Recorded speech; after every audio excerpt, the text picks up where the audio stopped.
Sumainyo ang Panginoon. At sumaiyo rin. Ang mabuting balita ng Panginoon ayon kay San Lucas. Papuri sa iyo, Panginoon.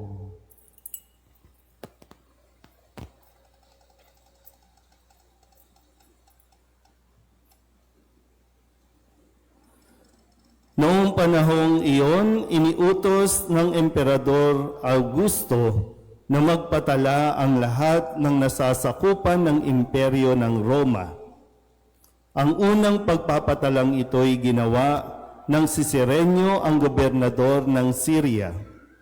Kaya't umuwi ang bawat isa sa sariling bayan upang magpatala.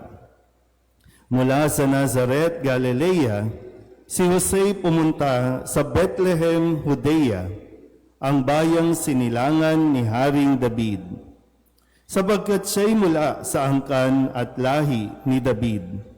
Kasama niyang umuwi upang magpatala rin si Maria na kanyang magiging asawa na nooy kagampan. Samantalang naroroon sila, dumating ang oras ng panganganak ni Maria at isinilang niya ang kanyang panganay at ito'y lalaki. Binalot niya ng lampi ng sanggol at inihiga sa isang sabsaban, sapagkat wala ng lugar para sa kanila sa bahay panuluyan. Sa lupaing din yaon ay may mga pastol na nasa parang, nagpupuyat sa pagbabantay ng kanilang mga tupa. Biglang lumitaw sa harapan nila ang isang anghel ng Panginoon at lumaganap sa paligid nila ang nakasisilaw na kaningningan ng Panginoon.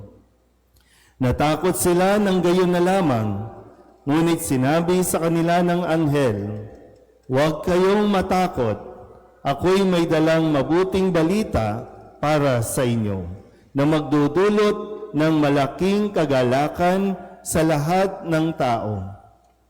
Sapagkat isinilang ngayon sa bayan ni David ang inyong tagapagligtas, ang Kristong Panginoon. Ito ang palatandaan. Matatagpuan ninyo ang isang sanggol na nababalot ng lampin at nakahiga sa sabsaban." Biglang lumitaw sa tabi ng anghel ang isang malaking hukbo ng kalangitan na nagpupuri sa Diyos. Papuri sa Diyos sa kaitaasan at sa lupa'y kapayapaan sa mga taong kinalulugdan niya. Ang mabuting balita ng Panginoon. Pinupuri ka namin, Panginoong Jesucristo. Isang magandang gabi po sa inyong lahat. Magandang gabi po, Padre. Muli, palapakan natin ang Panginoon. At pakibati ang inyong katabi, maligayang Pasko. Pakibati muna. Kung sakasakaling malungkot yan, sabihin mo naman, maging maligaya ka naman. Kasi sa araw na ito, ang sabi nga ng mga anghel, di ba, ang may mabuting balita ang kanilang dulot, ang kanilang daladala, na ito'y magdudulot ng malaking kaligayahan at kapayapaan sa mga taong kinalulugdan niya. Kung kayan, ang paanyaya ng mga anghel doon sa mga pastol na wala naman kamuang-muang, walang kinalaman sa nangyayari, pinapunta o lumitaw ang mga anghel sa mga pastol at ang paanyaya, magtungo kayo doon sa Belen, doon sa sabsaban kung saan ipinanganak ang prinsipe ng kapayapaan na siya rin namang binabanggit sa ating unang pagbasa, ang prinsipe ng kapayapaan. Kaya kung inanyayahan ng mga anghel ang mga pastol magtungo sa Belen, magtungo tayo sa Belen. Bagamat ang Belen natin ngayon ay mayroong tema na kung saan ay inaalala din natin sa panahong ito na mayroon tayong mga kababayan na nasalanta ng mga nakalipas na mga bagyo, mga binaha at hanggang ngayon binabaha pa rin. Ang kanilang mga bubungan ay tumutulo pa rin. Nagpapasko sila, magdiriwang sila ng Pasko na ganyan ang sitwasyon. Kaya sabi ko, kung ngayong ipapanganak si Kristo, dahil ipinanganak siya noong makalipas, no, balik tayo 2025 years ago, ipinanganak siya. At ano ang sitwasyon noon? Lahat ay abalang-abala dahil nagtungo sa kanya-kanyang bayan para sa panawagan ng emperador na magkaroon ng census. Dahil pag nagka-census, malalaman nila sino ang mga itatax. So, kikita, kailangan makakolekta ng tax, kailangan malaman ng emperador ilan ang nasasakupan sa bawat bayan. Kaya ganon, lahat nagpunta, lahat ay nagsasaya. Siyempre pagpunta, may mga inuman, may mga kung ano-anong mga kasayahan. At wala nang matuluyan nung panahong iyon ang mag-asawang si Jose at si Maria. Kaya sa Ebanghelyo natin, doon na lamang sila sa sabsaban. Doon na inabutan eh. Meron ba dito mga naka-experience na inabutan ng panganganak sa jeep, sa tricycle, sa daan? Di ba may mga ganyan na hindi mo yan mapipigilan kapag oras na ng paglabas ng sanggol sa inyong sinapupunan, kahit saan yan. Kasi yun na ang oras.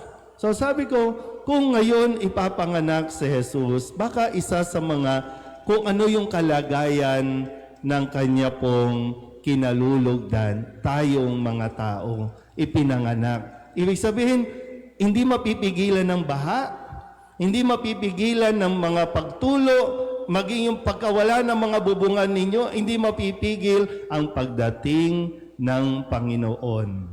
Darating at darating siya. Hindi rin yan mapipigilan kahit na patuloy ang korupsyon sa atin pong lipunan. Ipapanganak at lalong dapat na ipanganak siya. Pero muli, no?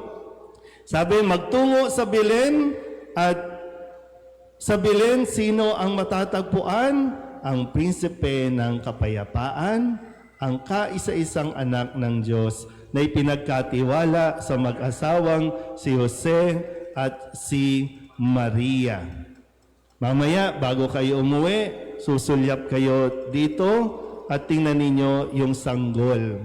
Yung isang makapangyarihan sa lahat ay nagkatawang tao na sa anyo ng isang bata o sanggol, walang kamuang-muang, walang kakayanang ipagtanggol ang kanyang sarili. Pero yung paanyaya, bakit tayo inaanyayahan magtungo sa Belen? Bakit tayo inaanyayahan? Kasi maraming tao, gulong-gulo na ang isipan. Maraming tao, may mga pinagdadaanan. Magpapasko na.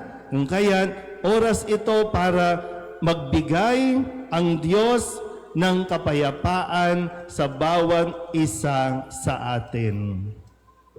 Ang handog niya, bukod, ibinigay siya bilang tanda ng pag-ibig ng Diyos sa tao. Ngayon, sabi nga, pag Pasko, usong-uso ang pagbibigayan.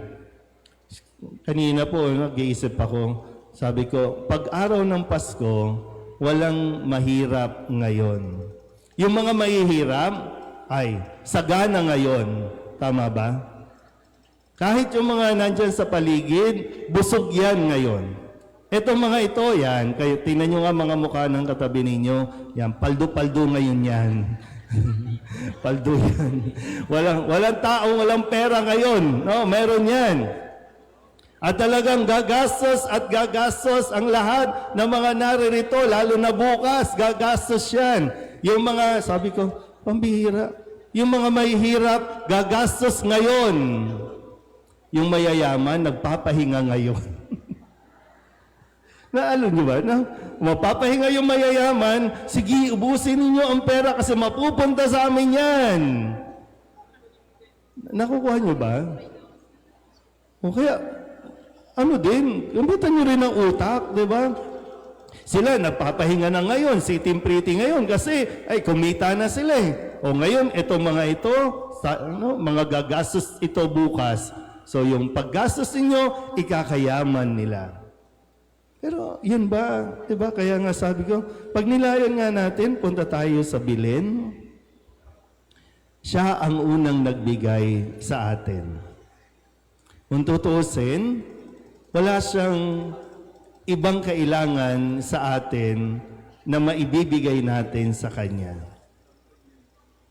Nag-exchange gift tayo, magbibigay tayo ng regalo, pero ang tanging handog kasi ni Jesus, kapayapaan.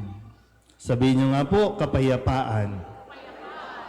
Iba't iba yung kapayapaan na hinahanap natin. Kapayapaan na wala nang mag-aaway, kapayapaan na wala nang samaan ng loob, kapayapaan na wala na sanang sakit, kapayapaan na wala na sanang naghahabol sa iyo na magbayad ka ng utang. Pero kung gusto mo ng kapayapaan, yun ang ihandog natin sa Belen. Yung pagbabago, kaya nga, di ba, 9 na araw tayong naglakbay, nagnilay para makarating dito sa Belen. So ano ang iaalay mo? Ano ang ibibigay mo? Na sana, pagdating mo dito, iwan mo na. Pero nasa sa iyo pa rin ang desisyon. Kasi pwedeng, pagpunta mo dito, iiwan mo na yung, ay, meron akong kagalit, meron akong nakasagutan, meron akong nakasamaan ng loob, iwan na yan dito. Ay, meron akong nagawang kasinungalingan sa aking asawa, sa aking pamilya, iwan na yan dito. Pag alis mo dito, huwag mo nang dalhin. Kasi para bang pag Pasko, break time lang, one day break time. Kaya nga ngayon, Pasko, break time ang Senado, break time ang Congress, break time ang ating Vice Presidente at ang Pangulo. Break time lang. Tapos pagdating ng December 26, 27, bakbakan na naman. Ano nangyari? Hindi natin iniiwan kasi sa Belen. Dinadala natin ulit. Kaya, yung ibinibigay na kapayapaan, nawawala din. Sabihin nyo nga sa katabi ninyo, ibigay mo na. Pero minsan kasi, mahirap yung na-attach ka na, di ba? Yung attachment, na-attach ka na sa sama ng loob, na-attach ka na sa kasinungalingan, na-attach ka na dyan, kaya hirap na hirap kang alisin, na para bang bahagi na siya ng iyong pagkatao, nakadikit na sa balat. Parang ganun, no? Pero ulitin ko, kung gusto natin ng kapayapaan, at yan lang din naman ang handog ng ating Panginoong Hesukristo, kaya ipinanganak, nasa sa inyo po pa rin naman ang desisyon. Kung ngayong Pasko, anong pinagkaiba nito sa mga nakalipas na Pasko? Nasa sa inyo po yan. Kasi hindi naman niya ipinanganak para magicin tayo o kaya kontrolin tayo. Andyan siya, nandyan yung handog niya, kukunin mo ba o hindi? Kung gusto mo makipag-exchange gift, sige, makipag-exchange gift ka dito. Akin na ang kapayapaan, Lord. Ito na ang aking mga kasinungalingan. Ito na ang aking mga kalokohan. At bibit-bitin natin yung kanyang mga aral, yung kanyang mga biyaya na handang-handa naman at hindi niya ipinagdadamot, lalong-lalo na libre ito. Siya na may kaarawan, siya ang nagbibigay ng handog sa atin. So ulitin ko po, nasa sa inyo yan. Kung pagtungtong ninyo rito mamaya o bukas, iiwanan nyo na. O pagkatapos niyan, bukas, away na tayo ulit. Magpo-post na tayo ulit sa social media, lalo pa mamaya, kala mo bagay yung damit niya, hindi naman bagay. Diba? Mabubwisit na naman tayo. Tingnan natin, tingnan nyo po, kung sino sa atin ang magpo-post ng kaplastikan sa social media. Kasi dapat ang binabati natin ng maligayang Pasko, Merry Christmas, yung mga dapat nating batiin. Yung katabi nyo, alam na niya na Merry Christmas. Sige nga, tinan nyo yung katabi ninyo. Oh. Pag ginalaw ninyo yung sound system natin, ha? Mawawalan tayo ng kapayapaan dito.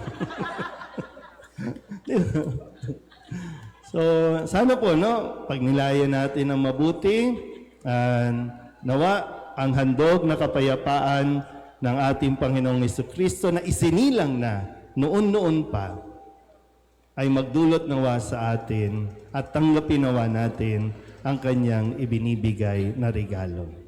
Amen? Maligayang Pasko po sa inyong lahat.